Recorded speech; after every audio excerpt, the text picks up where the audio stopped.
Shalom warga kerajaan Allah di RGCC Malang. Kami sangat mengapresiasi dan berterima kasih kepada warga kerajaan Allah di RGCC yang sangat antusias untuk hadir beribadah bersama kami.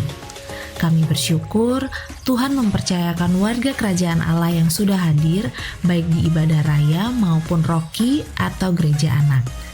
Dalam kesempatan ini, kami menghimbau kepada setiap warga kerajaan untuk bisa datang 30 menit sebelum ibadah dimulai, supaya mendapatkan posisi tempat duduk yang terbaik dan demi kenyamanan bersama dengan tidak mengganggu jalannya ibadah.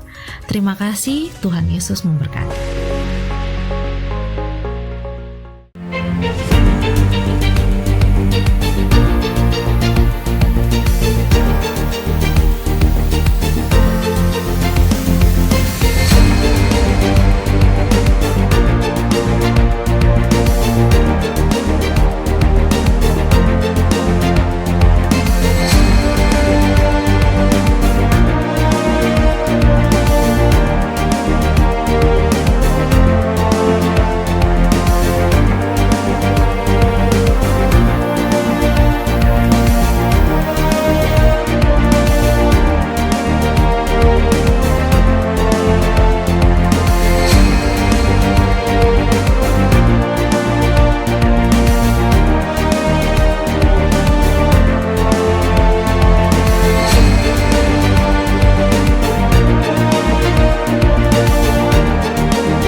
Shalom warga kerajaan.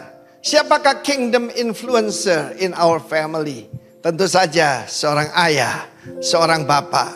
Bapak adalah fondasi, bapak adalah akar sebuah pohon, dan bapak adalah progenitor, yaitu leluhur dari sebuah keluarga. Dan kita tahu kalau kita itu punya seorang bapak sorgawi, bapak rohani, dan bapak jasmani, kita menjadi satu pribadi yang mantap.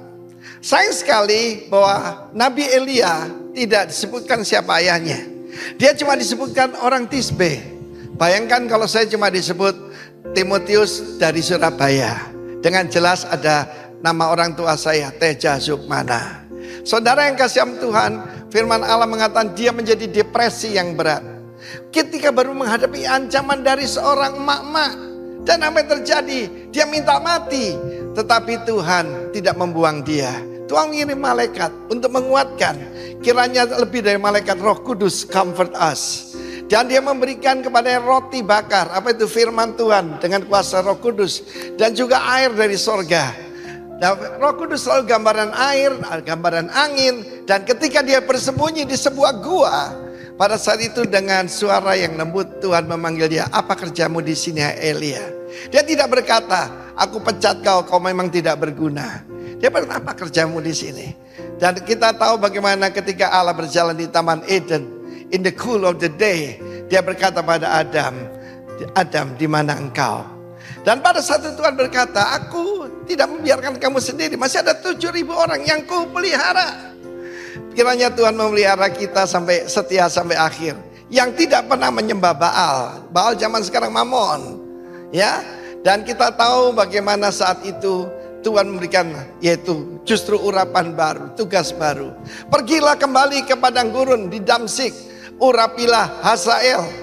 Hazael adalah seorang komandan yaitu yang tidak terlalu penting di Aram, Syria. Dan juga Yehu, cucu Nimsi, sebagai raja menggantikan Ahab, dan Elisha bin Syafat. Menarik sekali, nanti saya akan terangkan.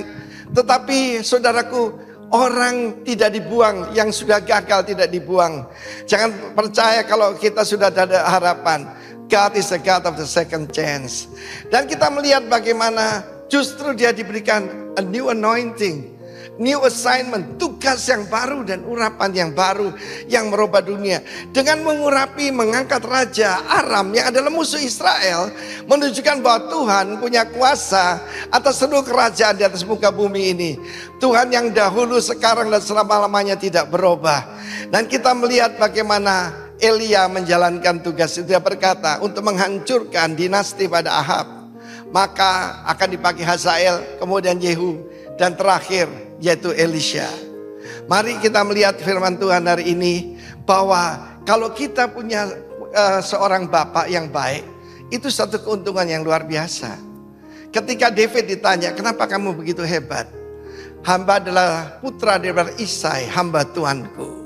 Dia tidak malu. Isai seorang yang sangat sederhana, cuma punya beberapa kambing domba di kota kecil Bethlehem. Tetapi seorang yang punya seorang bapak dan menghormati oleh orang tuanya, maka dia akan diberkati dan dia akan jadi satu pribadi yang sangat mantap. Kita melihat, saudaraku, sekali lagi saya katakan, kita mesti punya hubungan baik dengan bapak jasmani kita, bapak rohani kita kalau bisa jadi satu, dan bapak surgawi. Dalam doa yang diajarkan Tuhan Yesus, dia sebutkan yang paling pertama yang dibutuhkan, Our Father in heaven, hallowed be thy name. Tuhan memberkati kita semua. Jadilah pribadi mantap dalam nama Yesus. Amin. Shalom RGCC. Sekali lagi Shalom RGCC. Oke. Untuk mengawali rangkaian ibadah kita, tadi kita sudah mendengarkan suara gembala. Saya mengundang Bapak Ibu Saudara, mari kita bangkit berdiri. Kita mau baca beberapa ayat dari Filipi 2 ayat 5-11. Ini perikopnya tentang nasihat supaya bersatu dan merendahkan diri seperti Kristus. Jadi bukan seperti orang-orang di depan ini ya.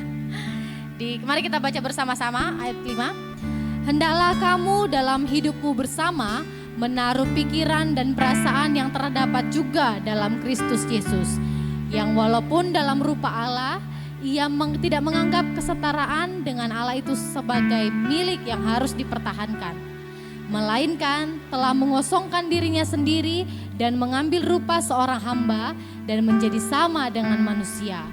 Dan dalam keadaan sebagai manusia, ia telah merendahkan dirinya dan taat sampai mati, bahkan sampai mati di kayu salib.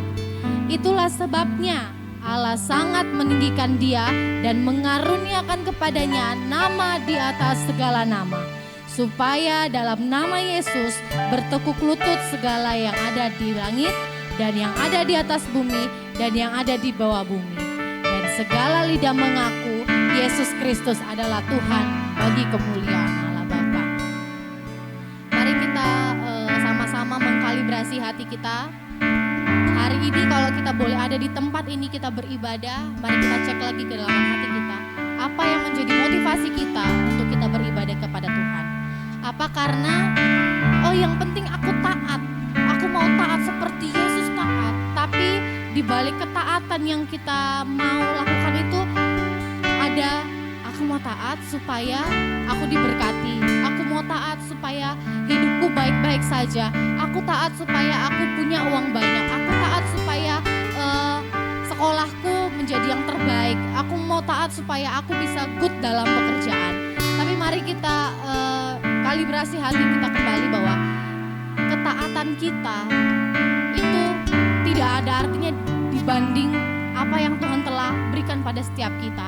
Ketaatan kita tidak bisa membayar apa yang Tuhan telah berikan pada kita.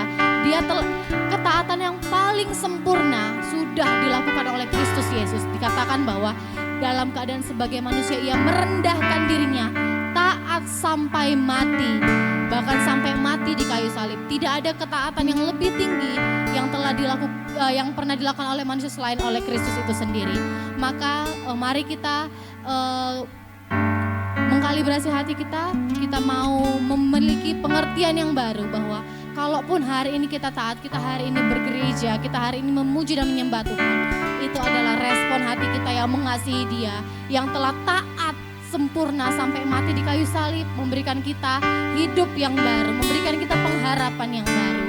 Maka dari itu kita beribadah bukan untuk terlihat baik atau menyogok Tuhan, tapi karena Tuhan telah menyelamatkan kita dari dosa dan kematian kekal melalui kebangkitan dan kematian Kristus. Mari kita sama-sama menyembah Dia. Dia yang telah datang ke dunia. Dia yang dari surga datang ke dunia ini, mencari kita yang berdosa, mengambil kita dari tempat yang gelap, membawa kita dari tempat yang gelap kepada terangnya yang ajaib. Terima kasih Tuhan. Terima kasih Tuhan Yesus.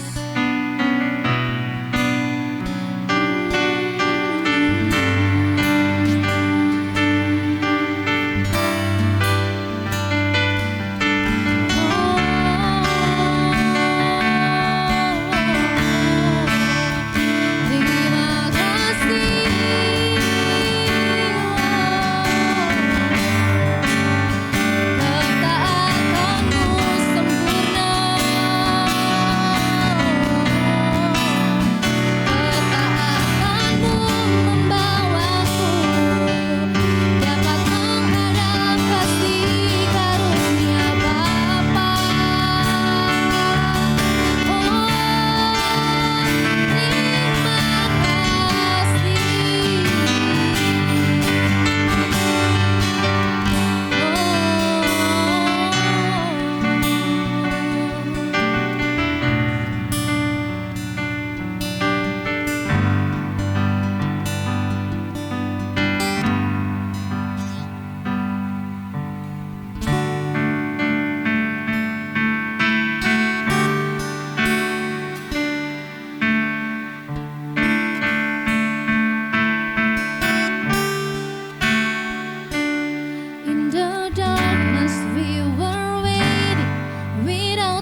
karuniakan kepadanya nama di atas segala nama, supaya dalam nama Yesus bertekuk lutut segala yang ada di langit dan yang ada di atas bumi dan yang ada di bawah bumi, dan segala lidah mengaku Yesus Kristus adalah Tuhan, bagi kemuliaan Allah Bapa.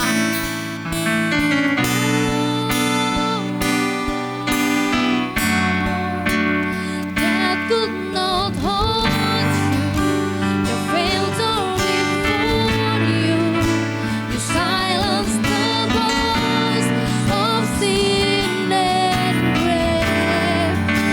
The heavens are roaring the praise of your glory.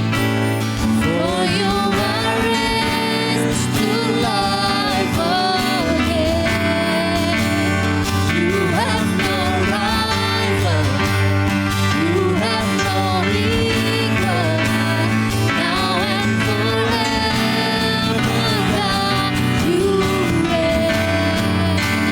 Yours is the kingdom, yours is the glory, yours is the name. Shout, that could not hold you, that could not hold you. The veil tore before you. You silenced the voice of sin and grave. The heavens are roaring the praise of your glory. For you are raised to life again. You have no rival, you have no equal, now and forever, God, you reign. Yours is the kingdom, yours is the glory, yours is the name above all names. What a powerful name it is! What a powerful name it is! The name of Jesus Christ, my King. What a powerful name it is! Nothing can stand against. What a powerful name it is! The name of Jesus. What a powerful name it is! What a powerful name it is! The name of Jesus Christ, my King. What a powerful name it is! Nothing can stand against. What a powerful name it is! The name of Jesus. What a powerful name it is! The name of Jesus. What a powerful name it is! The name of Jesus.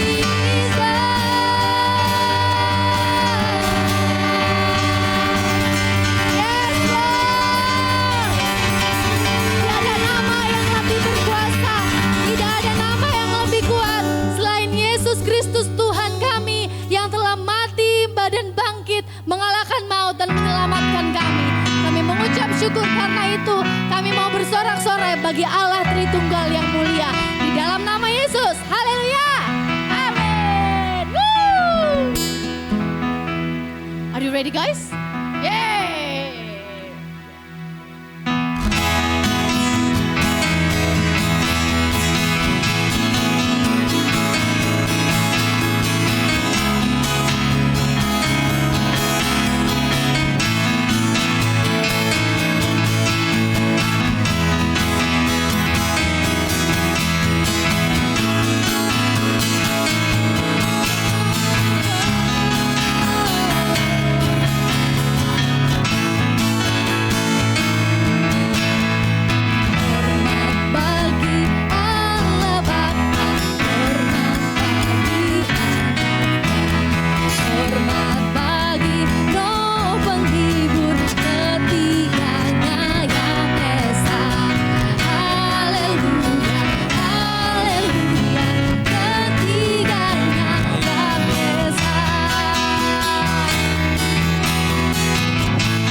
kami memuji kebesaran-Mu. Ajaib Tuhan, ajaib Tuhan, kami memuji kebesaran-Mu. Ajaib Tuhan, ajaib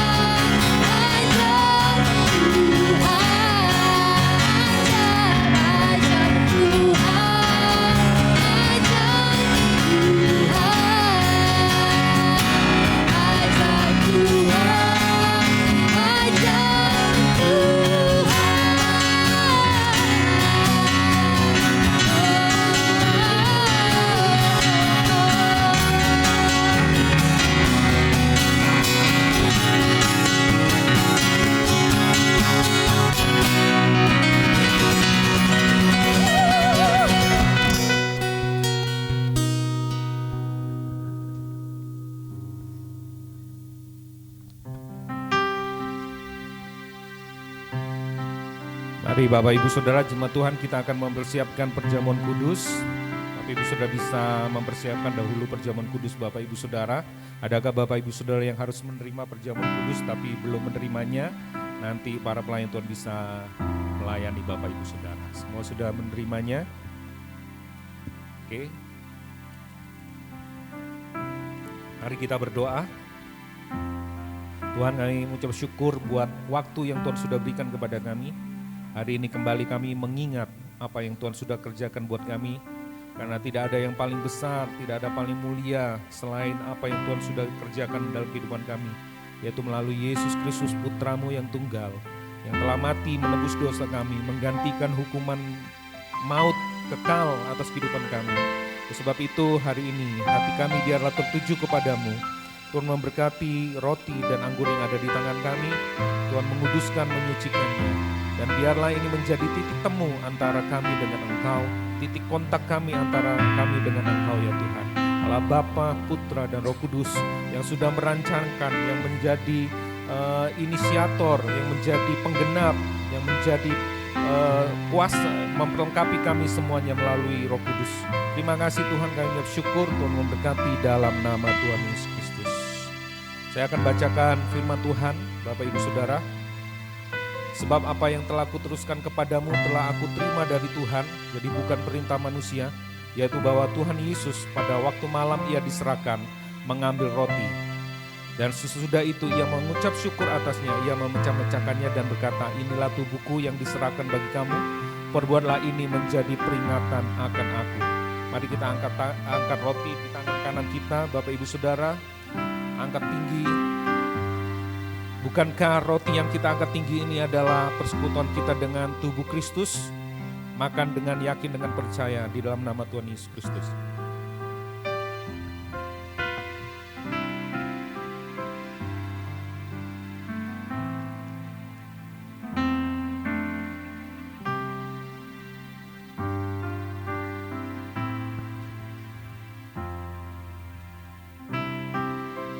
Bapak Ibu Saudara bisa mengangkat cawan yang berisi anggur di tangan kanan Bapak Ibu Saudara. Demikian juga ia mengambil cawan sesudah makan lalu berkatalah, cawan ini adalah perjanjian baru yang dimeteraikan oleh darahku. Perbuatlah ini setiap kali kamu minumnya menjadi peringatan akan aku. Setiap kali kamu makan dan roti ini dan minum cawan ini, kamu memberitakan kematian Tuhan sampai ia datang. Bukankah cawan yang kita angkat tinggi ini adalah persekutuan kita dengan darah Tuhan Yesus? Minum dengan iman, dengan yakin dan percaya. Biarlah hati kita penuh dengan ucapan syukur kepada Tuhan atas apa yang Tuhan sudah kerjakan dalam kehidupan kita. Kami mengucap syukur Tuhan.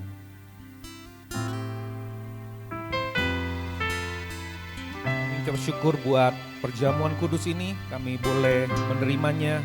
Kami boleh menikmati persekutuan kami dengan Engkau, Allah Bapa, Putra dan Roh Kudus. Di dalam nama Tuhan Yesus kami mengucap syukur, kami berdoa. Haleluya. Amin. Ayo semuanya, adik-adik Rocky, come.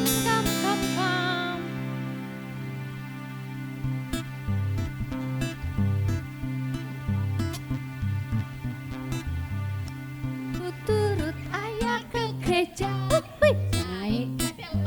Nek delman, duduk di muka. Ayo kita berdoa. Yuk kasih tenang. Di foto dulu nih, tim cakep-cakepnya Rocky dulu. Kamu gurunya juga? Iya. Kamu anak Rocky kan? Ya. Oke, silakan difoto dulu. Iya. Ini perlu diminggirkan.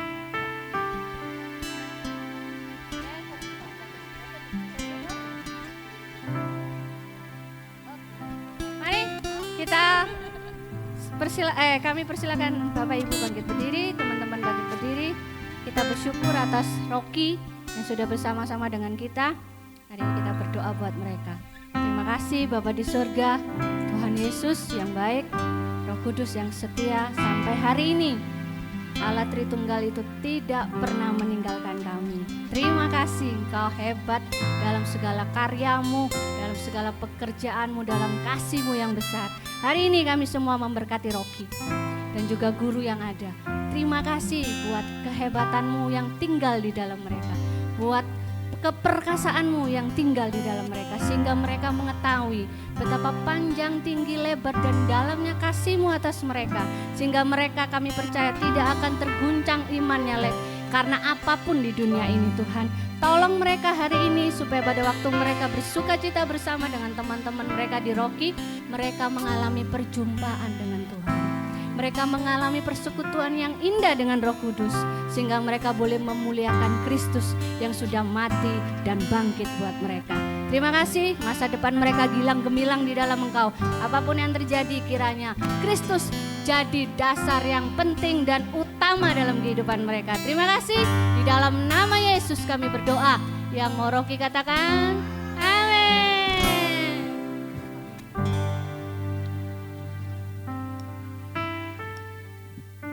Shalom RGCC, tiba saatnya kita memberikan persembahan. Persembahan dapat diberikan melalui transfer ke rekening gereja maupun scan QR untuk aplikasi-aplikasi yang sudah disediakan. Jika Bapak Ibu Saudara ingin memberikan secara cash, Bapak Ibu Saudara bisa meminta amplop persembahan di UFO yang bertugas. Mari kita berdoa. Bapak, kami mengucap syukur untuk setiap hal yang telah Tuhan berikan. Kami mengucap syukur jika pada saat ini kami diberikan kesempatan untuk boleh memberikan persembahan. Kiranya persembahan yang kami kumpulkan ini bisa memperluas kerajaan Tuhan yang dikelola oleh gereja lokal di tempat ini, dan untuk hormat kemuliaan bagi nama-Mu. Di dalam nama Tuhan Yesus kami berdoa. Amin. Kami sungguh menyambut Bapak Ibu Saudara yang baru pertama kali hadir di tempat ini, di gereja RGCC. RGCC memiliki hashtag Home for the Imperfect, di mana di dalam komunitas keluarga rohani ini, setiap kita yang imperfect bersama-sama bertumbuh, berubah, dan diperlengkapi untuk menjadi seorang pemimpin, memperluas kerajaan Tuhan melalui komunitas kita, dan terlebih lagi kita percaya hanya dalam kasih karunia melalui Injil Yesus Kristus dan yang dikerjakan oleh Roh Kudus, kita bisa menyatakan kemuliaan Tuhan dan menjadi berkat dimanapun kita berada. Selamat beribadah, Tuhan Yesus memberkati. Amin. Oke. Kita mendengarkan firman Tuhan, kita mau menyanyikan satu lagu, mungkin ini kurang familiar ya, tapi biarlah waktu kita menyanyikan ini, saat kita kan nanti ada liriknya ya, sambil kita renungkan bahwa kita ini yang tadi terus di lagu pertama juga, kita ini sebenarnya kan manusia berdosa, ya kan, manusia berdosa yang sangat menanti-nantikan keselamatan yang daripada Tuhan. Nah, itu biarlah menjadi perenungan kita saat kita menyanyikan lagu ini. Kita ini seperti kapal yang telah karam, yang menantikan pengharapan. Nah, waktu kita nanti menyanyi, kita mendengarkan firman Tuhan, pengharapan itulah, firman itulah, Kristus itulah pengharapan kita satu-satunya. Darahnya yang terkuras telah menyelamatkan kita. Mari kita berdiri, kita menyanyikan lagu ini bersama-sama.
menginspeksi hati kita, untuk kita mengecek hati kita. Dan biarlah Roh Kudus menerangi hati kita dan menunjukkan segala kelemahan kekurangan kita, dan biarlah kita bertobat di hadapannya, di bawah kaki salib yang mulia, yang hebat itu. Biarlah tampak kemuliaannya dan semakin nampak kekurangan kita, kelemahan kita. Ampuni kami ya Tuhan. Kalau seringkali kami tanpa sadar, baik itu sengaja tidak sengaja, menyakiti hati-Mu. Bukan cuma sekedar melanggar hukum-Mu, tapi menyakiti hati-Mu. Dan biarlah anugerah-Mu yang sudah tercurah 2000 tahun yang lalu itu, yang tidak pernah berhenti, yang terus mengalir sampai hari ini, memulihkan hati kami. Seperti kapal yang karam tadi itu Tuhan, yang membutuhkan pertolongan. Dan tidak ada pertolongan yang lain yang sanggup mengubah hati kami, sanggup memulihkan hati kami selain Engkau. Kami mohon ampun atas segala kesombongan kami, atas ujaran-ujaran yang tidak baik yang kami keluarkan dalam beberapa hari ini mungkin. Atas kebanggaan-kebanggaan yang lain selain Engkau. Apa saja yang kami perbuat yang tidak menyenangkan hati-Mu, biarlah Tuhan mengampuni hari ini. Tuhan menguduskan kembali umat-Mu, membasuhnya dengan air firman-Mu, memulihkan kami. Sebab sejak dari mulanya Engkau telah melakukan itu, Engkau sedang melakukannya, dan Engkau akan mengakhirinya dengan sempurna. Kami dijadikan semakin serupa seperti Kristus. Dan itulah seluruh narasi kami, bahwa bukan status, bukan pencapaian, bukan kekayaan, bukan semuanya, tetapi menjadi serupa seperti Kristus. Biarlah firman-Mu hari ini mengubah kami dari luar ke dalam, memulihkan kami, mengubah pikiran perasaan kami, mengubah hasrat desire kami ini Tuhan. Keinginan kami, kecintaan kami dirubah kepada cinta yang lebih mulia, lebih besar. Di dalam nama Bapa, kami lemah, biarlah firman-Mu ini, biarlah benar-benar bukan hikmat manusia, tapi benar-benar daripada Roh Kudus. Di dalam nama Tuhan Yesus kami bersyukur, kami berdoa. Amin.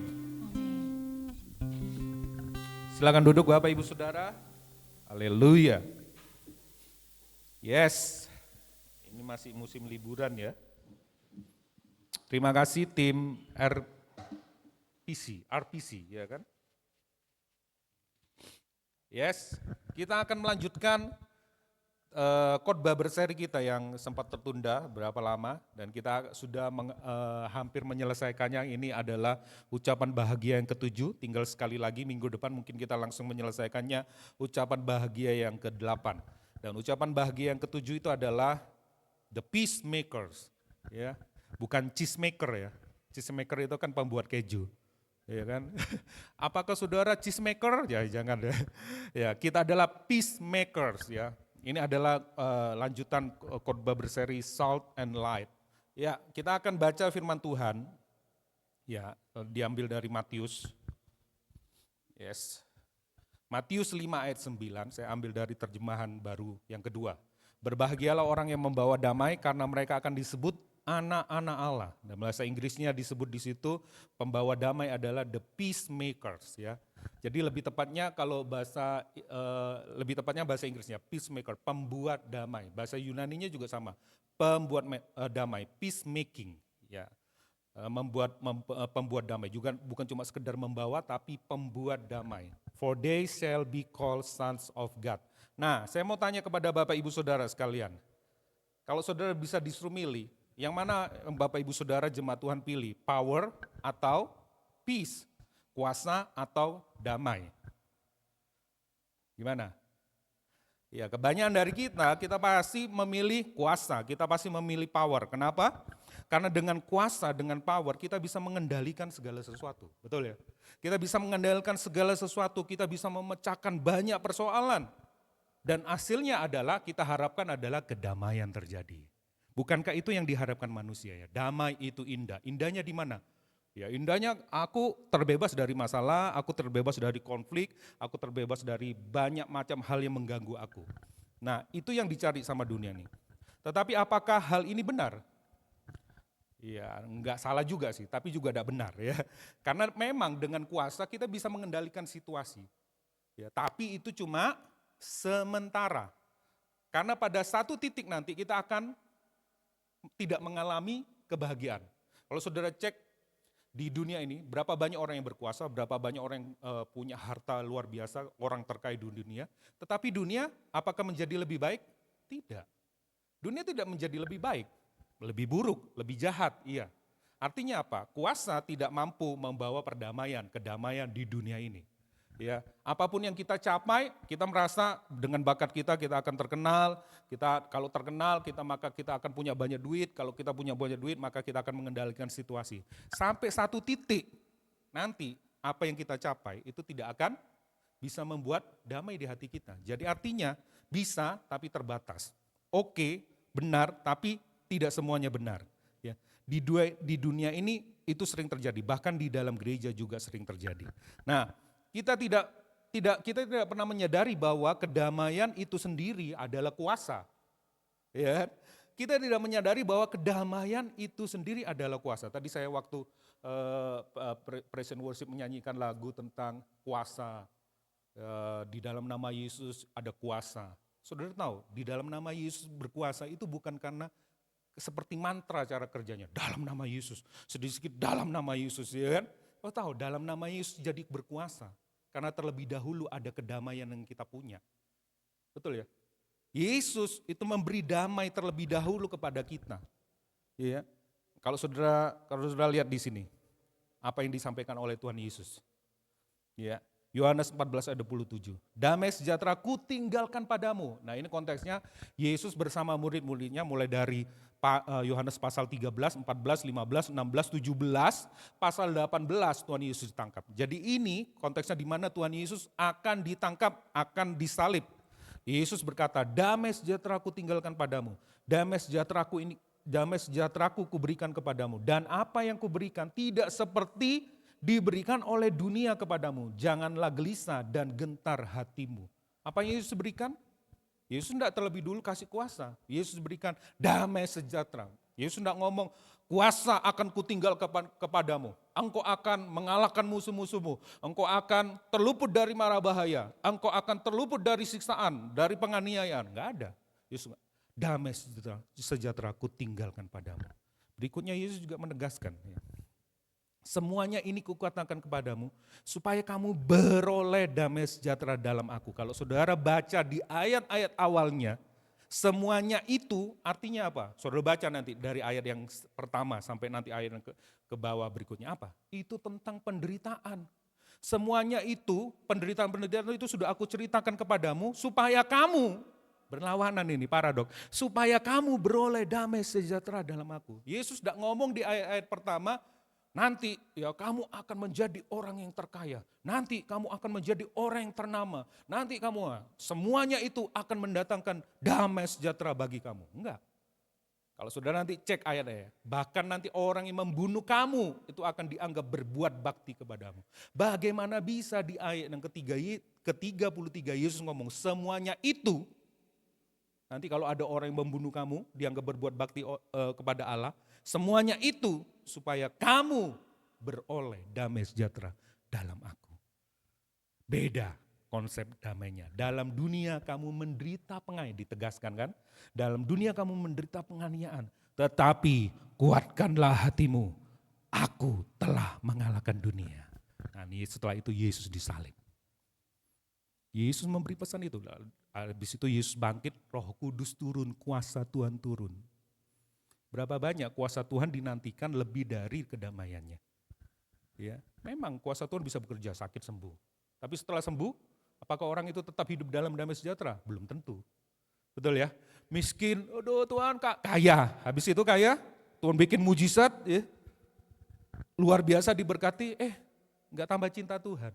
Tambah tidak damai sejahtera. Berapa banyak cerita-cerita yang seperti itu. Nah, mari kita bersama-sama belajar hari ini. Ya. Bahkan di dalam kerajaan Allah sendiri, di Roma 14 ayat 17, dikatakan sebab kerajaan Allah bukanlah soal makanan dan minuman, tetapi soal kebenaran, damai sejahtera, dan sukacita oleh Roh Kudus. Begitu ini terjadi dalam kehidupan kita. Tidak usah tanya kuasa, kuasa itu akan menyertai. Tentunya bukan sesuai dengan keinginan kita, tapi sesuai dengan keinginan Tuhan. Ya, sebab seorang anak telah lahir untuk kita, seorang putra telah diberikan untuk kita. Lambang pemerintahan ada di atas baunya, dan namanya disebut orang penasehat ajaib, Allah yang perkasa, Bapa yang kekal. Rajanya disebut apa? Raja damai. Kerajaannya disebut kerajaan damai sejahtera. Rajanya disebut Raja damai. Ini seharusnya cukup buat kita untuk kita hari ini antusias untuk belajar apa sih menjadi seorang pembuat damai. Nah, Alkitab mengajarkan bahwa kedamaian bukan hanya untuk kita nikmati sendiri. Ya, tadi ayat yang kita baca tadi. Tetapi itu juga diperintahkan untuk membagikannya kepada orang-orang di sekitar kita. Identitas kita adalah disebut tadi sebagai pembuat damai, peacemaker, peacemaking. Nah, persoalannya adalah bagaimana kita bisa menjadi pembuat damai jika kita tidak memahami dan mengalami damai yang sejati yang Tuhan berikan kepada kita. Itu masalahnya. Sedangkan pemahaman damai yang kita gunakan adalah pemahaman yang dari dunia berikan, dari budaya dunia, dari narasi dunia. Dan itu akan menjadi masalah buat kita. Hari ini kita akan belajar tentang dua hal saja. Pertama, apa makna pembuat damai dan apakah makna anak-anak Allah itu sendiri. Kita akan mulai langsung dari yang pertama. Kita harus belajar dari konteksnya dulu, ya. Apa pembuat damai, makna pembuat damai. Kita belajar dari konteksnya dulu. Nah, dalam arti publik, itu artinya benar-benar kita menjadi damai bagi dunia ini.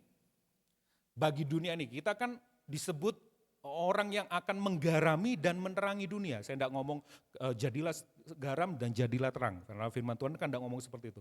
Kita adalah garam, kita adalah terang. Kita adalah orang-orang yang akan menggarami, yang akan menerangi dunia ini. Jadi secara publik, yes. Apakah ada orang-orang yang nanti akan berbicara di pemerintahan? Yes, tapi tidak semua. Yang akan membawa damai seperti Yusuf, ya. Kita kan berharap kita semua jadi Yusuf, tidak semua. Tapi nanti akan ada orang-orang yang seperti itu yang duduk di pemerintahan yang akan membawa damai, menjadi pembuat damai di orang pemerintahan. Di PBB mungkin, di dunia internasional mungkin ada, tapi tidak semua. Ya, secara publik iya. Dimanapun kita Tuhan tempatkan, mau di kota, mau di desa, yes kita harus menggarami dan menerangi. Tapi juga personal, bagaimana hubungan kita dengan suami kita, istri kita, anak kita yang lebih kecil, yang sifatnya lebih kecil, yang tidak luas. Ya, nggak usah ngomongin dunia internasional, dunia interlokal ini loh gimana? Interlokal, ya. Dunia yang lebih kecil, bagaimana dengan sesama pelayan Tuhan, bagaimana antara pemimpin dan yang dipimpin, pemimpin rohani dan orang-orang yang dipimpinnya, gembala dan orang-orang yang dipimpin dan sebagainya. Itu lebih kecil ya, suami istri, itu agak ada yang menengah, ada yang akhirnya yang lebih luas. Kalau saudara baca, dua-duanya ada di situ. Kalau saudara baca ayat-ayat ucapan bahagia yang sebelumnya, berbahagia orang yang miskin, berbahagia orang yang berduka dan sebagainya, itu kan lebih personal. Tentang hati, bagaimana hatimu harus miskin di hadapan Tuhan, harus lemah lembut, itu kan tentang hati, seorang-orang personal. Tapi kan kalau saudara baca bawahnya, tadi saya sudah sebut, itu dikatakan, banyak orang akan menganiaya kita. Artinya kita akan bersentuhan dengan orang banyak secara publik. Dan jelas dipanggil sebagai garam dan terang. Nah, itu secara konteks. Jadi dua-duanya. Konteks ini adalah konteks secara luas, secara universal, secara publik, tapi juga secara personal, hubungan pribadi kita dengan diri kita sendiri, dengan orang-orang di sekitar kita. Begitu juga secara luas. Ya. Konteksnya itu ya, jadi dua-duanya. Jadi bukan cuma sekedar publik secara luas, secara global, tapi juga secara sempit. Itu konteksnya. Berikut, arti damai itu sendiri. Ya, arti damai sendiri itu shalom dalam bahasa, kita sering ngomonginnya shalom dalam bahasa Ibraninya, dalam bahasa Yunaninya itu Eirin. Kalau ada anak yang namanya Eirin, ibu yang namanya Eirin, ya ini artinya ibu damai. Ibu Airin, ibu damai ya, atau ada yang mau mengandung lagi, itu sudah ada, belum ya, itu belum keluar yang gitu. Boleh nanti dikasih nama Airin ya. Ya, Airin itu artinya damai. Nah ini apa artinya? Saya rangkum ya. Artinya banyak, sehat lah, prosperity juga termasuk di situlah. Ya. Banyak hal di situ saya pelajari. Tapi kadang-kadang orang yang gospel prosperity, gospel itu ngambil cuma prosperity-nya tok, ya kan? Tapi tidak dalam konteks yang sempurna. Nah sebenarnya kayak gini, shalom itu mengacu kepada kebaikan yang paling ultimat, yang paling pamungkas, yang paling penuh dan paling paripurna. Paripurna itu apa? Sempurna. Ya, paling tidak ada tandingannya, no rival, ya, kayak tadi itu ya. Yang dapat dialami sebagai anugerah Tuhan, bukan kita usahakan, sebagai anugerah Tuhan kepada manusia. Jadi waktu saudara menyampaikan shalom, itu bukan cuma sekedar shalom biasa, basa-basi, greeting, bukan. Orang Yahudi itu memahami itu, ada Yahweh di situ yang memberkati kita. Kebaikan yang paling ultimat. Sebutin kebaikan yang paling ultimat dalam kehidupan kita. Dapat jodoh? Yes. Enggak ultimat. Dapat sekolah yang terbaik? Yes, tetap disyukuri. Tapi bukan itu kan. Apa yang paling ultimat? Nah ngikutin aja. Kita dengan lensa Injil sudah mungkin sudah bisa, Roh Kudus sudah mulai membukakan sedikit demi sedikit ya kan. Nah ini luar biasa. Dan itu merupakan anugerah Tuhan, bukan kita usahakan. Jadi kalau kita salah mengerti ini, hidup kita bukan malah damai, malah tidak damai. Dan dikatakan iya ini artinya damai. Ia mengharapkan lebih dari sekedar tidak adanya masalah. Tidak ada masalah, tetapi dia mengharapkan semua kehidupan yang utuh dan menyeluruh. Apa bedanya yang utuh dan menyeluruh? Apa bedanya utuh dan menyeluruh? Utuh itu semua bagian, ini beririsan, utuh dan menyeluruh ini beririsan. Ya. Utuh itu semua bagian, segala aspek, tidak terbagi-bagi. Oh kalau rohani, ya gue jadi damai. Nah Senin sampai Sabtu, aku udah damai aku. Wah ada kerjaan, aku ketemu sama bosku, ada ya gitu ya. Nggak damai toh. Urusan gereja, hari Minggu aja. Ya kalau ada yang ikut komsel, ikut komsel. Urusan kantor, terima kasih Yobu.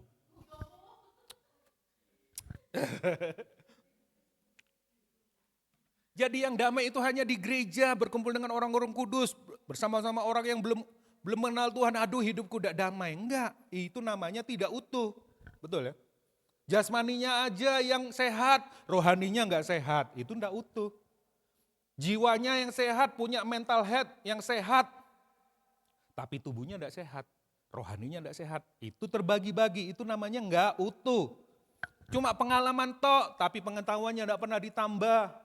Ya masuklah kesesatan. Cuma pengetahuan aja, pengalaman sama Tuhan enggak pernah mempraktekkan, ya lu jadi Farisi. Apalagi Farisi gospel terus, tapi gospel Injil tidak pernah mengubah hidupmu. Nah itu tidak utuh. Kalau menyeluruh itu apa? Lebih kepada cakupannya. Setiap orang percaya harus mengalami shalom yang sejati. Mau tua, mau setengah tua, muda, setengah muda, masih anak-anak, masih kecil, belum lahir. Dia harus mengalami shalom yang dari Tuhan. Setiap orang yang percaya. Mau kaya, mau miskin, berpendidikan, tidak berpendidikan, mau pendeta, mau bukan pendeta. Semua orang yang mengaku percaya sama Tuhan Yesus harus mengalami yang namanya shalom dari Tuhan yang sejati.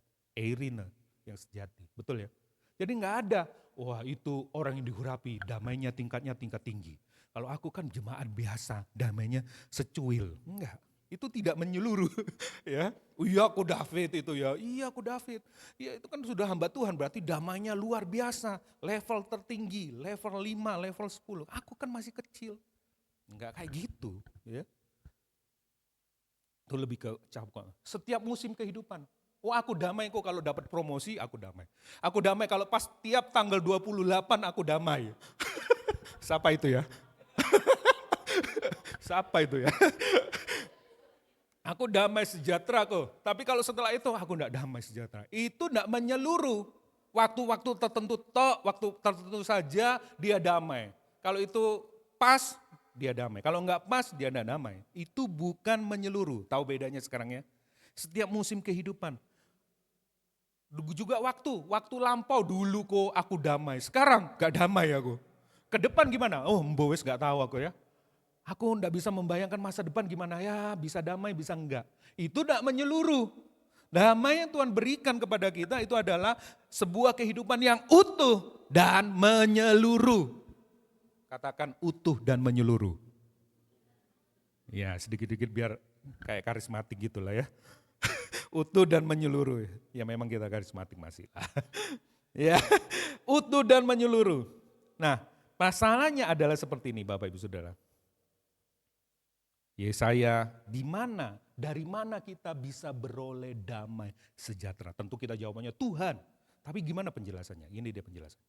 Yesaya 32 ayat 17, dia ngomong gini. Di mana ada, bahasa Inggrisnya itu, and the effect, kebenaran, righteousness, di situ akan tumbuh damai sejahtera, peace. Dan akibat kebenaran ialah ketenangan, damai, ketentraman untuk selama-lamanya. Jadi, permasalahannya apa di sini? Saudara langsung bisa menyimpulkan. Kebenaran Allah adalah sumber damai sejahtera kita. Kita tidak dapat memisahkan damai sejahtera dari kebenaran. Kita tidak bisa menggantikan kebenaran Allah dengan kebenaran yang lain. Kebenaran yang palsu. Damai sejahtera tanpa kebenaran Allah adalah damai sejahtera yang palsu. Kenapa kok kita tidak damai? Bukan karena ribut, bukan karena masalah, bukan, enggak. Pertama, hati kita terlebih dahulu menggantikan kebenaran Allah dengan kebenaran yang lain. Dengan kebenaran diri kita sendiri, dengan kebenaran dunia, dengan kebenaran tradisi, dengan kebenaran apapun di dunia ini. Kita gantikan. Kedamaian tidak ada, tidak bisa berdiri sendiri tanpa kebenaran Allah. Alkitab bicara seperti itu. Efek dari kebenaran, dampak dari kebenaran adalah damai. Tidak ada kebenaran, tidak ada damai. Ya, kalau kita tidak ada duit, tidak ada damai. Betul itu gelisah. Saya percaya tidak ada duit, kita gelisah. Itu natural kita. Ya, tapi itu tidak menunjukkan bahwa nantinya kita tidak punya damai. Kapan itu kita tidak punya damai? Ketika kita mulai, kalau gitu ya, aku ini harus berusaha sungguh-sungguh lebih lagi. Gimana cara supaya cuanku lebih. Dan dia menghalalkan segala cara.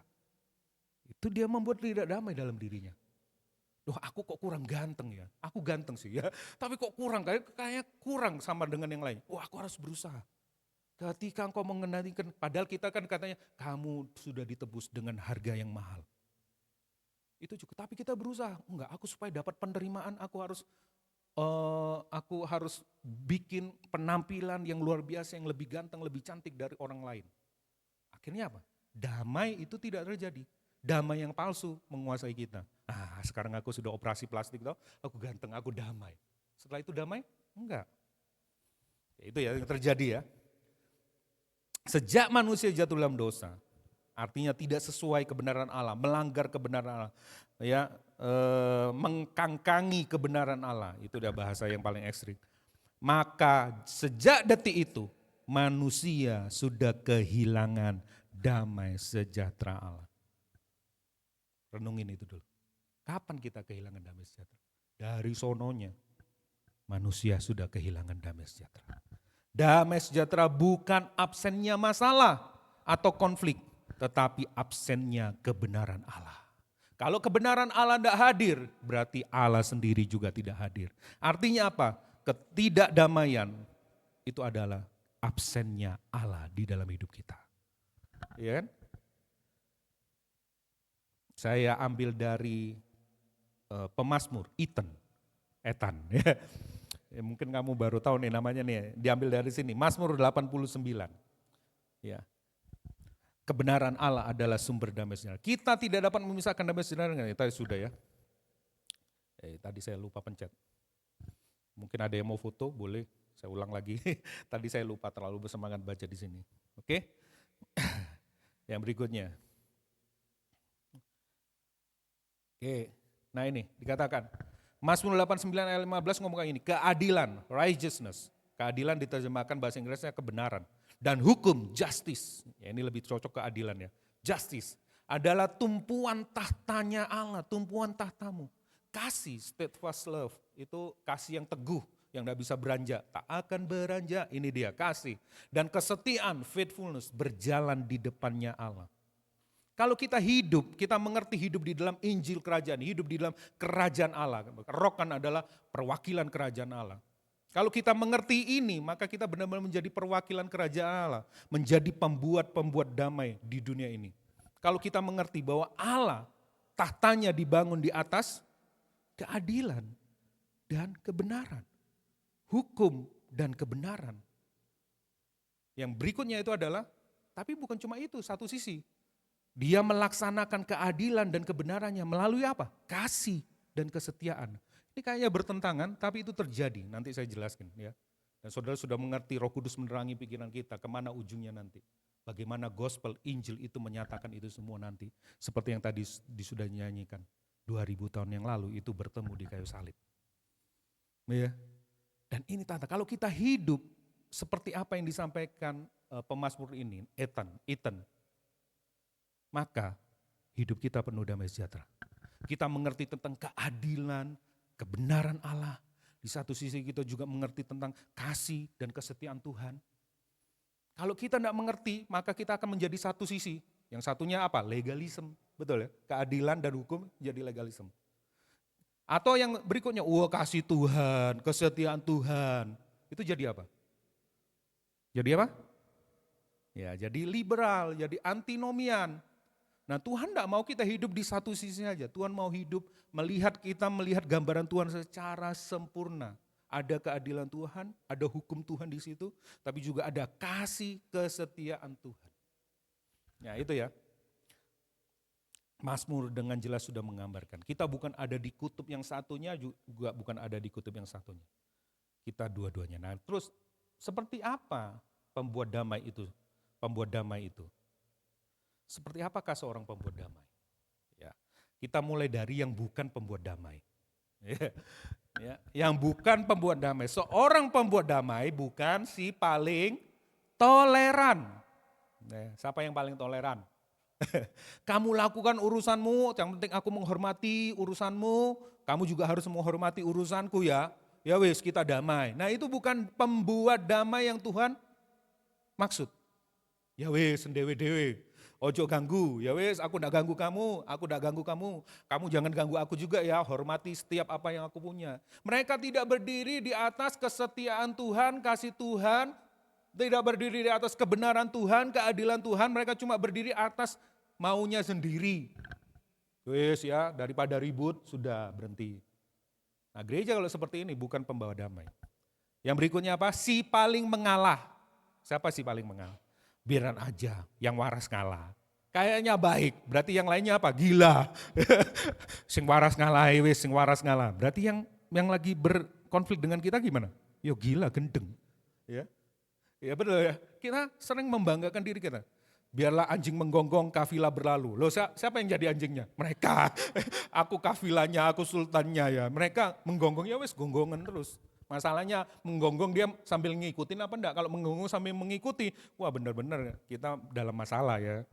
Kalau cuma ketemu seminggu sekali, ya oke, sebulan sekali oke. Kalau setiap minggu menggonggong terus, repot ya kan. Dan jangan lakukan itu kepada suami istrimu ya. Biarlah anjing menggonggong, kafilah berlalu. Si paling mengalah, sing waras ngalah. Itu enggak benar loh saudara. Dulu kita pakai quote ini. Yang waras ngalah, berarti yang lain gendeng. Terus apa? Si paling nyantai. Aku orangnya nyantai. Ya, take it easy, nyantai. Selama itu enggak merugikan aku, ya wis gak apa-apa, biarin aja lah. Urusannya, uangnya sendiri, ya apanya sendiri, mau-maunya sendiri. Yang penting enggak bersentuhan sama aku. Kalau bersentuhan sama aku dirugikan, nah baru itu aku akan bikin perhitungan. Si paling nyantai. Ini juga bukan pembawa damai, pembuat damai. Atau si paling penjaga damai yang sering emak juga sampai ngomongin ya. Berusaha menyenangkan orang lain. Wes, semua orang dibujuk untuk tidak berantem. Wes, gak usah berantem, wes gak usah berantem, wes gak usah berantem. Gereja yang seperti itu gereja bukan pembuat damai, penjaga damai. Wes, atau peace barrier, makanya saya tidak mau pakai istilah pembawa damai, pembuat damai, karena rancu sama barrier, cuma membawa damai. Ya, pembawa damai, penjaga damai, damainya sudah ada terlebih dahulu, cuma dijaga. Wes dari dulu kondisi gereja kita itu kayak gini terus, enak, damai, tidak usah bikin yang aneh-aneh, semua dikasih tahu, jangan ribut, jangan ribut, jangan ribut. Ada damai dulu terus dijaga. Pembuat damai enggak seperti itu. Ya. Terus yang paling terakhir, si paling cinta damai. Loh kan bagus ini cinta damai. Cinta damai ini menghalalkan segala cara demi damai. Daripada ribut ya misalnya. Itu sering terjadi di gereja. Ini bikin ribut ini. Ya. Terus pindahin, utus ke Timbuktu sana itu. Daerah kutub utara sana orang ini, biar tidak ada masalah di tempat kita.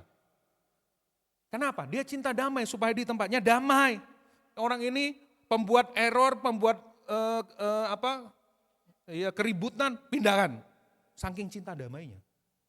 Ini juga bukan orang yang dimaksud sama Tuhan, membuat damai.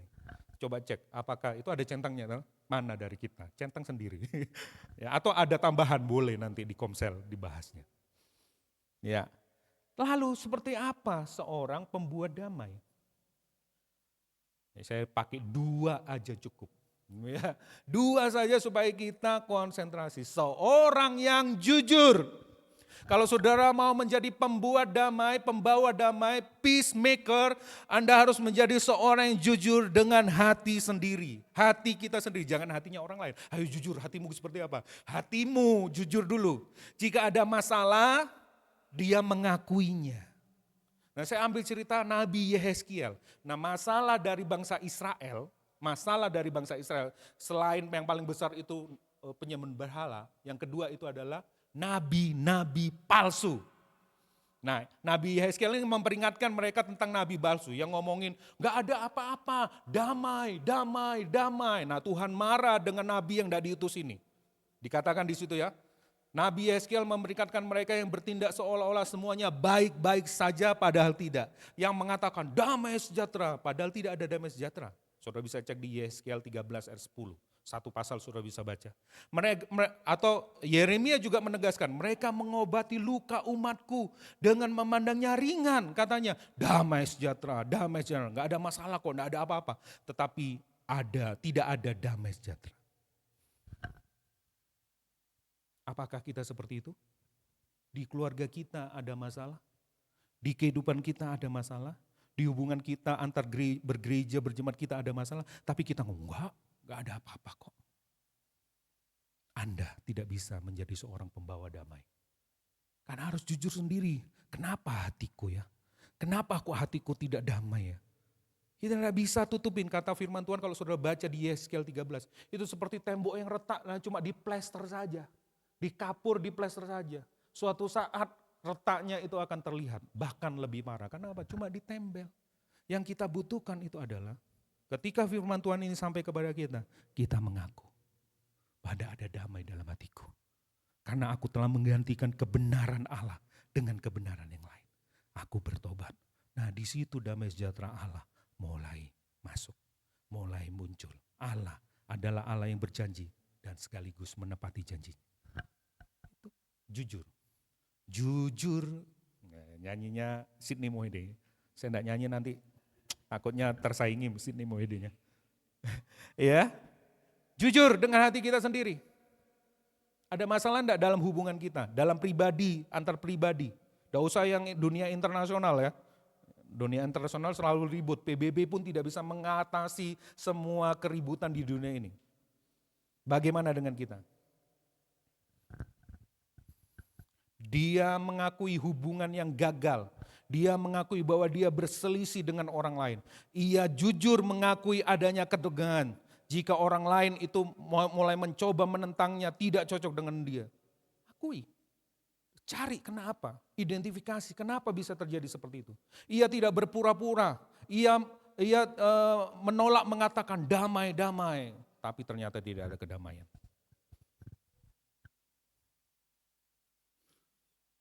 Nah, saya bicara tentang khusus, ada catatannya, saya tidak bohong ya.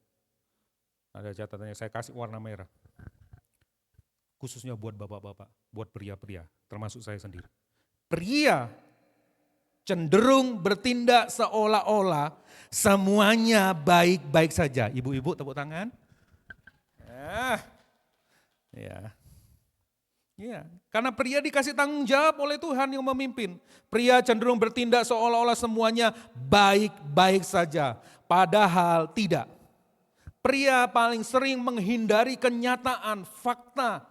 Karena mereka menginginkan kedamaian yang palsu. Daripada aku ngurusin itu, nanti tambah ribut, tambah geger, aku lebih baik diem. Si paling cinta damai. Itu kedamaian yang sangat palsu. Tidak mau diribetin dengan hal yang seperti itu. Itu adalah sebenarnya berhala dari hati kita. Itu bisa berhala kenyamanan, berhala menang sendiri. Yang harus kita lakukan adalah mengecek ke hati kita, mulai cari berhala hati kita, mulai menyembuhkan luka hati kita dengan anugerah Tuhan, dengan shalomnya Tuhan. Yang kedua itu adalah, saya pakai ini dulu. Yang kedua, seorang pengambil resiko. Selanjutnya seorang pembawa damai, pembuat damai itu bersedia mengambil resiko, bayangin. Dia harus bertanggung jawab atas dosanya sendiri. Atas dosanya sendiri aja sulit. Apalagi ketika melihat orang lain bersalah. Untuk mengakui dosa kita sulit. Nah ini lihat orang lain bersalah. Lebih sulit lagi. Ya. Ada resiko. Setiap kali kita berusaha membawa damai, membuat damai secara pribadi atau sosial. Kita bisa disalah mengerti. Ya. Ada terjadi kesalahpahaman bisa di situ terjadi. Keributan bisa terjadi, kegagalan bisa terjadi. Tapi seorang pembawa damai itu mengambil resikonya. Ya. Kenapa? Karena memang itulah yang harus dia kerjakan. Tentu dengan hikmat Tuhan, tentu tidak dengan serampangan. Kita mungkin harus menanggung rasa sakit yang sama sulitnya ketika harus menegur orang yang bersalah. Dosa kita, dosa orang, ingat berbahagialah orang yang berduka. Berbahagialah orang yang lembut hatinya. Ini masih rentetan dari ucapan bahagia. Bukan seorang yang diam, yang pasif, tapi aktif mengusahakan perdamaian. Ingat tadi definisi damainya, bukan solusi. Apa ini solusinya? Win-win solution. Ya itu kan toleran, si paling toleran. Ya wes. Bukan. Kebenaran Allah, kasih setia Allah, keadilan Allah harus dinyatakan. Makanya dalam proses perdamaian yang paling tinggi, yang harus dinyatakan terlebih dahulu adalah firman Tuhan. Bukan idemu, bukan idenya dia, bukan ideku, bukan idenya papa mamamu, budayamu, bukan. Itu tentang firman Tuhan, hukum yang paling tinggi. Itu yang harus dinyatakan. Nah saya pakai ini. Ya, ini paradoks ya. Seorang pembawa damai adalah seorang pejuang. Jadi bukan leha-leha nunggu nanti akan segala sesuatu akan indah pada waktunya, biarin aja kok. Nanti setelah itu berjalan waktu kita akan indah, kita akan damai. Tidak ada, omong kosong itu. Seorang pembawa damai adalah seorang pejuang, seorang yang aktif. Dia membuat masalah dalam tanda kutip. Karena apa? Dia menyatakan kebenaran, kasih setia Tuhan, keadilan Tuhan. Saya kasih tahu kepada Bapak Ibu Saudara, Injil Kerajaan Allah itu selalu menyinggung hati kita. Betul ya? Selalu menyinggung hati kita, selalu bikin masalah dengan hati kita, selalu menemplak kita, menegur kita. Dia membuat masalah untuk menciptakan perdamaian. Yang kita lakukan apa? Menjaga perdamaian. Justru yang terjadi adalah masalah yang lebih besar. Dia mengupayakan perdamaian. Itu yang dilakukan. Lihat apa yang dilakukan sama Tuhan Yesus. Dia tidak duduk di tata, dia tidak cuma utus malaikatnya, dia turun ke bumi. Bukan cuma turun biasa loh, dia mati buat kita. Ngapain dia sibuk-sibuk kayak gitu sih seharusnya? Karena dia adalah pembawa damai yang sejati. Nanti saya ceritakan itu. Ya. Saudara bisa mengerti ini? Jangan salah mengerti dengan pembuat masalah loh ya. Membuat masalah itu artinya kamu aktif ya, dengan hikmat Tuhan, dengan pertolongan Roh Kudus. Kamu menyatakan kasih, kebenaran Allah, keadilan Allah. Di tengah-tengah konflik, di tengah-tengah masalah. Itu yang Tuhan harapkan. Bukan cuma sekedar penyelesaian solusi masalah yang Anda ada. Ndang mari, ndang beres, ndang hidupku damai. Itu damai yang palsu. Coba renungin baik-baik. Kadang-kala kita malas berkonfrontasi. Kenapa? Karena itu akan merobek-robek hati kita. Karena kita akan diselidiki hati kita oleh firman Tuhan.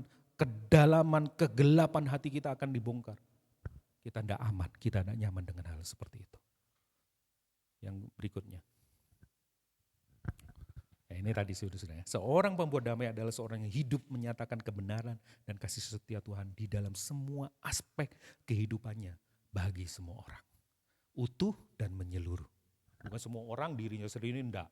Dirinya sendiri tapi enggak untuk semua orang. Menyeluruh dan utuh. Rohani, jiwani, ya semuanya. Oke. Sekarang apa anak-anak Allah? Ini agak singkat sudah. Karena bagian ini singkat. Apa yang disebut anak Allah? Bukan berarti status sebagai anak Allah diperoleh melalui usaha kita dalam membawa damai. Bukan. Nanti bandingkan dengan Roma, dengan Galatia. Disebut status kita sebagai anak karena kita mendapat anugerah. Diadopsi oleh Roh Kudus sehingga kita bisa memanggil ya Aba, ya Bapa. Jadi bukan usaha kita, bukan kita membuat damai lalu kamu membuat damai ya tak akuin kamu jadi anakku. Bukan. Di situ disebutkan di ayatnya kan akan disebut, bukan akan menjadi. Disebut itu adalah sebuah pujian atau sebuah pengakuan dari Allah sendiri kepada kita. Kamu memang anakku.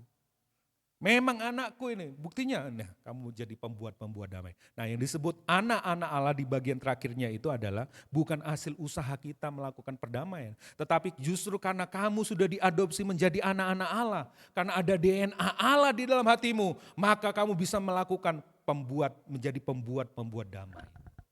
Ya, kamu mirip sama Bapamu di surga. Kamu mirip sama Juru Selamatmu Tuhan Yesus. Kamu mirip sama seperti Roh Kudus Sang Penolong Agung yang luar biasa. Kamu mirip, kamu memang anak-anak Allah. Ini pujian dari Tuhan kepada kita, gerejanya. Apakah kita benar-benar anak-anak Allah? Apa yang menjadikan kita anak-anak Allah? Sering datang ke gereja, sering ibadah, sering ikut komsel, sering baca Alkitab? Enggak. Allah lah yang memberi status itu. Betul ya? Ya, saya memperkenalkan fitur yang baru. Saya sudah coba berkali-kali saya perkenalkan fitur yang baru. Gibeon ada sendiri, kita juga ada. Ya, rekap hati, refleksi, kalibrasi dan aplikasi. Rekap, bisa ingat kan? Rekapitulasi, refleksi, kalibrasi dan aplikasi hati. Kita mulai. Ya. Bisakah kita menjadi pembuat damai? Alkitab dengan jelas ngomong, Yesaya 48 ayat 22, tidak ada damai sejahtera bagi orang-orang fasik, bagi orang-orang yang tidak mengenal kebenaran, bagi orang-orang jahat. Firman Tuhan. Siapakah orang-orang jahat itu? Menurut firman Tuhan, ya, bukan menurut saya, kata firman Tuhan di Roma 3 dikatakan, tidak ada orang yang benar. Tidak ada seorang pun yang berakal budi, tidak ada seorang pun yang mencari Allah, semua telah menyeleweng. Mereka semua tidak berguna, tidak ada yang berbuat baik, seorang pun tidak. Karena semua orang telah berbuat dosa dan telah kehilangan kemuliaan Allah. Artinya apa? Manusia tidak mampu hidup di dalam damainya Allah. Boro-boro menjadi pembuat damai. Hidup di dalam damainya Allah kita tidak mampu. Kenapa? Kita jahat, kita orang berdosa. Itu yang harus kita pahami. Paham dulu enggak? Apalagi menjadi pembuat damai, enggak bisa. Hati kita telah tercemar dosa. Cenderung apa? Cenderung tidak jujur. Kita merasa damai dengan damai yang palsu dengan mengganti kebenaran Allah dengan kebenaran yang lain. Kita denial fakta-fakta yang ada di hati kita. Kita tolak dosa-dosa yang ada di hati kita. Justru kita sebaliknya kita mulai pakai topeng, the shiny me, the shiny you. Aku luar biasa, aku hebat, enggak aku baik-baik saja. Ya, cenderung tidak jujur hati kita. Kenapa? Dosa. Waktu manusia Adam dan Hawa jatuh pertama kali dalam dosa, mereka menutupi rasa malu mereka. Ya, tapi Tuhan memberikan yang lebih baik, kulit binatang, yaitu gambaran dari pengorbanan Kristus. Kita menutupi image kita tidak jujur dengan hati kita. Padahal tidak ada damai, tapi kita ngomong ada damai kok. Buktinya aku masih bisa ini, buktinya ada damai. Jangan terlena. Yang kedua, enggan secara aktif menjadi pembuat damai. Gak mau, mager, enggan. Kita cenderung pasif dalam mengupayakan perdamaian. Karena itu mengganggu kenyamanan kita. Kita masih hidup berpusat pada diri kita sendiri. Apa untungnya buat aku? Apa itu adil buat aku? Apa itu sesuai dengan hakku? Apa itu akan meningkatkan nilai hidupku? Kalau itu enggak, maka aku enggak akan mengusahakan perdamaian. Itu ciri manusia yang sudah dalam dosa. Semua dari kita. Mereka tidak tertarik pada tujuan-tujuan yang seharusnya mereka layani. Siapa? Kemuliaan Allah. Atau hal-hal yang besar yang menyatukan mereka seperti gereja, komunitas ilahi. Mereka tidak memikirkan itu. Mereka lebih cenderung memikirkan kehidupannya sendiri. Semangat yang selalu dikobarkan itu adalah semangat pertengkar, kesalahpahaman, perselisihan. Dan itu dimulai dari ketidakjujuran dalam hati kita. Mari kita renungkan baik-baik. Bisakah kita menjadi pembuat damai? Tidak bisa. Kita perlu pertolongan Roh Kudus. Saya baca ayat 1 ini. Mazmur itu tulisannya bukan cuma dari Daud. Tadi ada Ethan. Yang satu ini dari Korah, Bani Korah. Bukan Korah-Korah ya, Korah. Mazmur 85 ayat 11 ini ayat indah banget ya. Kasih dan kesetiaan akan bertemu. Keadilan dan damai sejahtera akan bercium-ciuman. Cihi, udah ada itunya. Saya nungguin itu kok sepi. Ya. Ciuman adalah bentuk sapaan yang umum pada zaman dahulu dan masih dilakukan di beberapa budaya, khususnya di Timur Tengah sana, betul ya? Ya, Timur Tengah. Gambaran kata yang dilukiskan dalam Mazmur ini adalah dua orang sahabat yang saling menyapa satu sama lain, seakan-akan mereka telah terpisah lama. Begitu ketemu, ya Allah, ya, wah, ya Tuhan, peluk cium, ya, wah, bagaimana? Perhatikan baik-baik ini dia. Kebenaran dan kedamaian telah terasing satu dengan yang lain, terpisah satu dengan yang lain. Karena pemberontakan kita kepada Raja yang mulia. Tetapi sekarang mereka bersahabat kembali. Kebenaran Allah bertentangan dengan semua bentuk usaha perdamaian manusia di muka bumi. Tidak ada yang bisa mengusahakan perdamaian. Hanya satu pribadi, hanya satu kuasa yang bisa melakukan itu semua. Dan sekarang mereka telah bersatu. Kebenaran dan kedamaian bersatu. Sukacita, pelukan, persahabatan. Ini namanya apa ya? Bahasa apa? Personifikasi. Mereka bertemu. Di Taman Eden mereka terpisah. Tapi di kayu salib mereka bertemu kembali. Saudara tidak akan pernah mendapat damai kalau saudara mengerti kemuliaan keindahan Kristus. Coba bayangin, damai sejahtera dan keadilan bercium-ciuman. Yang dilakukan Yesus bukan hal yang enak. Dia disiksa, dia dipermalukan, tapi hasilnya untuk kita. Saya langsung aja. Berita ini, kalibrasi hatinya, 2 aja. Allah Bapa sebagai, Allah Tritunggal, puji Tuhan tadi lagunya tentang Trinitas. Allah Bapa sebagai sumber atau inisiator Injil. Dia mengusahakan kabar gembira, kabar penebusan itu. Yesus anak Allah sebagai pelaksananya, pelaksana Injil. Dan melalui kematian dan kebangkitannya, Allah Roh Kudus yang menaungi serta menyertai Yesus dengan kuasanya. Itu juga menyertai kita, gerejanya. Ya, Allah Bapa sumber inisiatornya, perancangnya. Yesus Kristus pelaksana, penggenapnya. Roh Kudus itu yang memperlengkapi, yang menjamin, menjadi meterai memastikan kita mendapatkan semua damai sejahtera yang Tuhan sudah berikan kepada kita. Melalui Roh Kudus, waktu masa-masa sanctification ini, Roh Kudus yang memperlengkapi kita. Roh Kudus yang menjamin kita sampai kepada tujuan. Itu damai. Ya, berikutnya, kita adalah musuh Allah. Diperdamaikan dengan dirinya. Kita sering dengar ini ya. Diperdamaikan dengan dirinya melalui pengorbanan Kristus. Sebenarnya bukan seberapa sering kita dengar berita Injil sih. Seberapa banyak Injil itu mengubah hati kita. Itu yang paling benar. Seberapa banyak Injil melelehkan hati kita. Dengan ciuman pemberontakan, Yudas mewakili kita semua. Kita ini semua Yudas Iskariot yang bisa menjual Yesus dengan motif apa aja. Dengan ciuman pemberontakan kita menyalibkan Kristus Sang Putra Tunggal Bapa yang kepadanya Bapa sangat mengasihi dan berkenan. Dia layak dikasih, dia berkenan. Tapi kita salibkan karena pemberontakan kita. Kita kasih ciuman, kita bilang mengasihi Tuhan, mengasihi Tuhan, mengasihi Tuhan. Tapi ternyata ciuman mematikan. Kita menyalibkan Kristus. Tetapi melalui salib, kebenaran dan damai berciuman.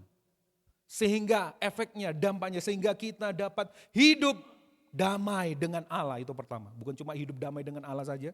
Sebagai putra putrinya melalui kebangkitan Kristus, melalui kehidupan Kristus, kita juga diberi kuasa untuk mampu hidup mengalahkan kuasa dosa. Ini berita Injil yang harus kita renungkan. Kita langsung masuk aplikasi hati. Apakah kita lebih suka mempertahankan ego ketimbang mengusahakan perdamaian? Dalam memperoleh damai sejahtera untuk kita, apa yang dilakukan Allah? Ia mengutus anaknya yang paling ia kasih. Tuhan Yesus tidak menggenggam, loh itu salahku Pak, Bapak bukan salahku, mereka sendiri. Tapi Yesus ngomong, dia tidak menggenggam kemuliaan. Tadi sudah dibacain juga ya, puji Tuhan Roh Kudus mempersatukan kita. Tuhan Yesus tidak menggenggam kemuliaan dan martabatnya. Tetapi ia merendahkan dirinya dan taat sampai mati di kayu salib. Hanya untuk berdamai kita yang adalah musuhnya Allah. Hanya untuk demi mendapatkan perdamaian dengan kita. Bagaimana dengan kita? Oh dia yang salah kok. Aku tak tunggu kamu, kamu yang salah. Tidak dengan Tuhan. Dia berinisiatif. Kita berdosa di dunia yang Tuhan ciptakan. Ini dunianya Tuhan. Yang bikin masalah siapa? Kita bawa dosa di dalam dunia yang katanya Tuhan semua baik. Tapi kita hancurkan dengan pemberontakan kita. Tapi justru yang turun itu Bapa mengutus anaknya. Melalui Roh Kudus nanti memperlengkapi kita, memastikan kita memperoleh damai sejahtera di kekekalan. Seharusnya kita sadar. Masihkah kita mempertahankan ego kita? Atau kita mager, malas lah. Nanti kan baik-baik sendiri. Tidak dengan Allah. Dia yang sempurna, dia yang menciptakan kita. Kalau tidak ada Tuhan, kita tidak jadi. Tapi dia justru datang. Seharusnya ini membuat kita bertobat. Aplikasi hati yang berikutnya. Sudahkah kita jujur dengan hati kita? Apakah landasan kita mengusahakan perdamaian? Mazmur 40 ayat 11. Keadilan tidaklah kusembunyikan. Ini Mazmur Daud. Keadilan tidaklah kusembunyikan. Hatiku jujur.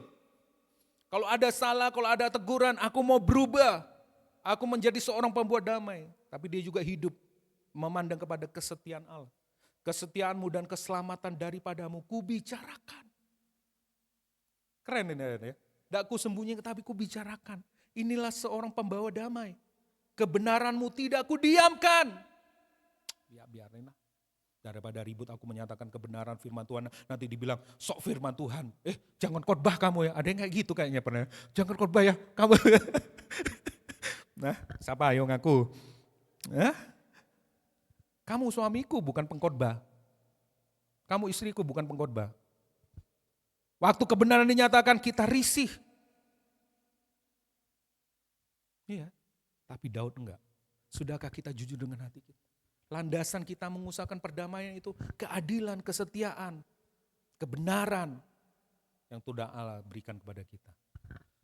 Terakhir, kita mampu menjadi pembuat damai karena Kristus telah terlebih dahulu menjadi pembuat damai bagi kita. Dan ini salah ayatnya ya, ini seharusnya Kolose 1 ayat 10 kayaknya, saya belum ganti itu. Ya Kolose itu sebenarnya. Dan melalui dialah Allah memperdamaikan segala sesuatu dengan dirinya, bukan cuma kita tapi seluruh dunia ini, baik yang ada di bumi maupun yang ada di surga. Sesudah ia mengadakan perdamaian dengan darah salib Kristus. Tuhan Yesus memberkati. Mari kita berdoa.